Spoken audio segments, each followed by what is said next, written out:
Oi, oi, meu nome é Haridan e você está no canal Seja Luz. Então seja bem-vindo para mais um vídeo. Os últimos vídeos aqui do canal foi uma série sobre os 4 cavaleiros do Apocalipse. Só que é interessante porque os 4 cavaleiros, eles também são os 4 primeiros selos do Apocalipse. Então falta, a abertura do 5º, do 6º e do 7º selo do Apocalipse. E hoje no nosso vídeo nós veremos então a abertura do 5º selo e nos posteriores nós veremos então a abertura do 6º e do 7º selo. Então, caso você não tenha assistido a série, eu aconselho você estar assistindo para assim você entender melhor, a abertura desses 3 últimos selos. Então agora eu te peço para se inscrever aqui no canal e também ativar os sininhos de notificações para você não perder nenhum vídeo e também o YouTube está recomendando esse vídeo para outras pessoas. E agora, antes de iniciarmos o nosso vídeo, a abertura do 5º selo, vamos aqui fazer uma breve oração. Pai querido, que habita no mais altos céus, Deus criador dos céus e da terra, nesse momento iremos estudar a Tua palavra, venha falar ao nosso coração, venha nos dar entendimento, nos dar luz e sabedoria, que o Teu Santo Espírito esteja aqui conduzindo esse vídeo, esse estudo, em nome do Senhor Jesus. Amém.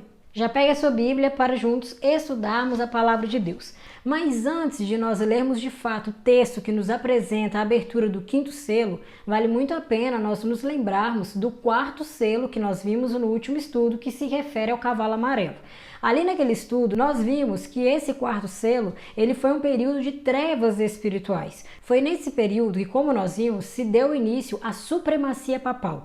Dogmas e tradições contrários à Bíblia, tradições humanas, começaram a fazer parte da igreja. A igreja, o evangelho, o cristianismo ia sendo cada vez mais contaminado. A Bíblia foi proibida, foi oculta das pessoas, Cristo excluído. E no lugar de Jesus agora estava a presença do próprio Papa. Como nós vimos, ele se dizia ali ser o representante de Deus aqui na terra e ainda era exigido das pessoas que o adorassem e o reverenciassem. Os mandamentos de Deus também foram adulterados. Enfim, já não era a vontade de Deus que prevalecia, mas a vontade de homens falhos e pecadores. Mas nós também vimos que mesmo diante dessas trevas espirituais, desse momento tão difícil para a igreja, ainda existia um remanescente fiel ao Senhor. Homens e mulheres que decidiram permanecerem firmes nos ensinos de Deus, que decidiram adorar unicamente o Deus soberano, Criador dos céus e da terra. E esses homens e mulheres continuavam a pregar o evangelho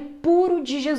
Mas esse remanescente fiel ao Senhor começou então a ser perseguido pela própria igreja. As pessoas que decidiam não obedecer os dogmas estabelecidos pela igreja eram perseguidos, torturados e mortos. E agora que já relembramos um pouco aquilo que nós vimos no último estudo, vamos então ler a abertura do 5º selo, que se encontra aqui em Apocalipse no capítulo 6, a partir do versículo 9.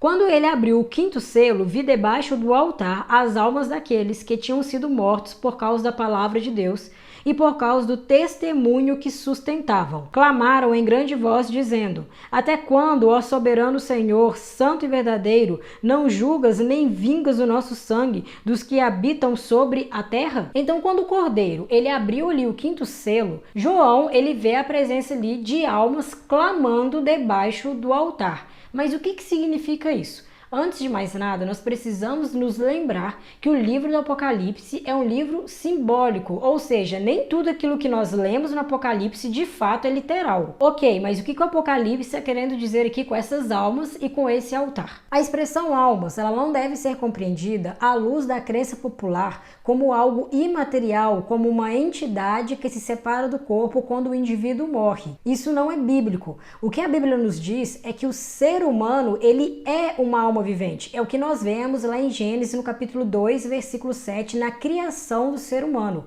Então, como eu disse, o ser humano é uma alma vivente. O ser humano não tem uma alma. Então, quando o ser humano morre, morreu a alma. Ou seja, a alma é mortal e não imortal, como muitos pregam por aí. Nós vemos isso também lá em Ezequiel, no capítulo 18, versículo 20. Ali nos diz: a alma que pecar, essa morrerá. A palavra hebraica original, usada lá na criação do ser humano, como eu já citei aqui, Gênesis capítulo 2, versículo 7, é nefesh, que significa ser vivente, uma vida. A Bíblia, em momento nenhum, traz a expressão alma como uma entidade fora do corpo. Ou seja, almas que nós lemos aqui nesse texto do Apocalipse são pessoas. Ok, e quanto ao altar? No santuário do povo de Israel, e esse tema já foi até estudado aqui no canal, vou deixar o link aqui para você estar dando uma conferida lá depois. Lá no santuário, nós vemos ali a presença de 2 altares. O altar de incenso, que ficava no lugar santo, que era o primeiro compartimento do santuário, e nós temos também o altar de holocaustos, que era o altar que ficava no pátio fora do santuário. Os animais, eles eram sacrificados e queimados, e o seu sangue era derramado ali debaixo do altar. Você pode estar vendo isso, por exemplo, lá no livro de Levíticos, no capítulo 4, no versículo 18, 25, 30 e também no versículo 34. Então essa cena aqui do 5º selo não é uma cena literal. Não tem pessoas reais, de fato, clamando ali debaixo de um altar. Essas almas ou pessoas foram mortas, sacrificadas por seu testemunho fiel em nome de Cristo Jesus. Esse clamor simbólico que nós vemos aqui nesse 5º selo tem a ver com os martírios que ocorreram lá na Idade Média, na Idade das Trevas, como nós vimos lá no último estudo, na abertura do 4º selo. O 5º selo é um período que vai do ano 1517 até o ano 1798 depois de Cristo. E dentro desse período nós temos então a Reforma Protestante. Os mártires, aqueles que davam a vida por Jesus Cristo, aqueles que se mantinham fiéis aos ensinamentos de Jesus, que foram sacrificados e tiveram o sangue derramado, esses mártires, eles estão simbolicamente clamando por justiça, que é o que nós vimos aqui no versículo 10. Clamaram em grande voz, dizendo: até quando, ó soberano Senhor, santo e verdadeiro, não julgas nem vingas o nosso sangue dos que habitam sobre a terra? O evangelho, ele ia sendo cada vez mais contaminado, as heresias iam entrando cada vez mais dentro da igreja, mas Deus então começa a levantar reformadores, homens e mulheres fiéis aos princípios do Senhor. Esses homens, eles foram movidos pelo Espírito Santo para buscarem as verdades da palavra de Deus como tesouros escondidos. Eles estudavam a palavra de Deus, a Bíblia Sagrada, com profundo interesse e defendiam as verdades nela contidas a qualquer preço. E eu trouxe mais uma vez o livro Grande Conflito. Veja o que nos diz aqui nesse livro na página 67. Como mensageiros enviados pelo céu, saíam rompendo as correntes do erro e da superstição e chamando os que haviam estado durante tanto tempo escravizados a se levantar e garantir sua liberdade. Então Deus foi levantando mais e mais reformadores, pessoas dispostas a enfrentarem o que fosse preciso para assim então poderem revelar a palavra de Deus ao mundo, mesmo em meio àquela escuridão espiritual que a igreja estava enfrentando. E nós vemos grandes nomes, como por exemplo Wycliffe, João Hus, Jerônimo, Zwinglio e o mais conhecido de todos, o grande reformador Martim Lutero, que fez ali as 95 teses da justificação pela fé. Homens que tinham como lema a sola escritura, ou seja, somente a palavra de Deus, somente as sagradas escrituras. Homens que por lutarem pela verdade, homens que por se manterem firmes e fiéis às verdades de Deus, foram perseguidos, muitos foram queimados, torturados e sacrificados.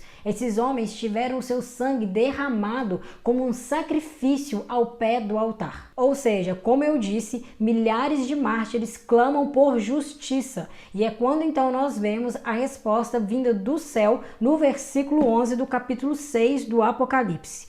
Então a cada um deles foi dada uma vestidura branca e lhes disseram que repousassem ainda por pouco tempo, até que também se completasse o número dos seus conservos e seus irmãos que iam ser mortos, como igualmente eles foram. As vestes brancas representam a perfeita justiça de Cristo, simboliza vitória. É o que nós podemos ver, por exemplo, lá em Apocalipse, no capítulo 19, versículo 8. A promessa feita aos vencedores é de receberem vestiduras brancas. É o que nós vemos também lá em Apocalipse, no capítulo 3, versículo 5. Mas embora eles tivessem sido mortos pelo precioso nome de Jesus e tivessem recebido a vitória de Cristo, eles deviam descansar um pouco mais na tumba, até que Cristo então venha e lhes dê a recompensa. E aqui nesse texto que nós lemos também foi dito, que ainda faltava outros mártires a serem mortos, até que o número se complete e a justiça então será feita. Mesmo após a Reforma Protestante, muitos ainda foram mortos por amor a Jesus Cristo. E lembrando que esse 5º selo aqui,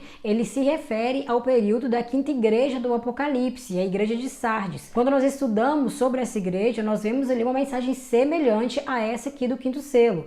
Observe o que nos diz lá em Apocalipse, no capítulo 3, versículo 2, né, falando sobre a igreja de Sardes. Ser vigilante e consolida o resto que estava para morrer. Então, mesmo tendo a reforma protestante, mesmo tendo levantado tantos e tantos reformadores, homens que lutaram pela verdade de Deus, que se mantiveram firmes nos princípios, nos ensinamentos puros de Jesus, isso ainda não foi suficiente para frear completamente as perseguições que o povo de Deus estava enfrentando. Até porque a supremacia papal, ela se estendeu até o ano de 1798. Sabe? Que venhamos, assim como os reformadores, aqueles homens que se levantaram para lutarem pelas verdades contidas na palavra de Deus, que venhamos nos firmar dia após dia na Bíblia Sagrada, que venhamos estudar mais e mais esse livro. Você precisa estudar a Bíblia, você precisa dedicar tempo de qualidade para estudar as Sagradas Escrituras. Se a igreja que você frequenta não estuda de verdade a palavra de Deus, não estuda de verdade a Bíblia, não busca as verdades nela contida, você está perdendo tempo nessa igreja. Esse livro nos revela qual é a vontade de Deus. Esse livro, ele ilumina os nossos passos, os nossos caminhos. Lá no Salmo 119, versículo 105 nos diz: lâmpada para os meus pés é a tua palavra e luz para os meus caminhos. Esse livro nos apresenta quem é o nosso Senhor e Salvador Cristo Jesus. Esse livro nos impede de sermos enganados em um mundo onde cada pessoa prega algo diferente, em um mundo onde existem tantas e tantas denominações, tantas e tantas religiões. Somente na Bíblia, na palavra de Deus, nós temos segurança. Então decida hoje estudar esse livro em oração. Busque mais e mais a Jesus através deste livro e tenha certeza que a sua vida será completamente transformada. Eu espero você para o próximo vídeo para juntos estudarmos a abertura do 6º selo. Você não pode perder. Que Deus te abençoe muito e nunca se esqueça, seja luz na vida das pessoas.